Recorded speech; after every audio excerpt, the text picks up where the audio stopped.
વડોદરાના કેટલાક વિસ્તારમાં પોલીસે કોમ્બિંગ હાથ ધર્યું। દંતેશ્વર, તરસાલી અને મકરપુરામાં કોમ્બિંગ કર્યું।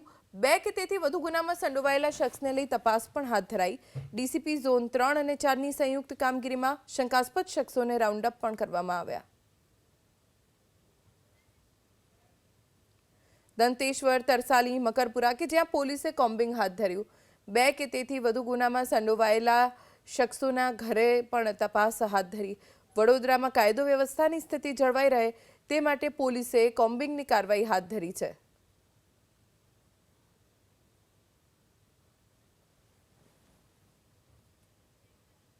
દંતેશ્વર, તરસાલી અને ગાગરેટિયા વિસ્તારમાં આજે કોમ્બિંગ કરવામાં આવ્યું છે, જેમાં 2 બુલેટ ડિટેન કરવામાં આવ્યા છે, પ્રોહિબિશનની 5 રેડ કરવામાં આવી છે, 5 હિસ્ટ્રી શીટર ચેક કરવામાં આવ્યા છે, 15 મિલકત સંબંધી MCR આરોપીઓ ચેક કરવામાં આવ્યા છે, 3 માથાભારે ઇસમો ચેક કરવામાં આવ્યા છે અને 35 મકાનો ચેક કરવામાં આવ્યા છે।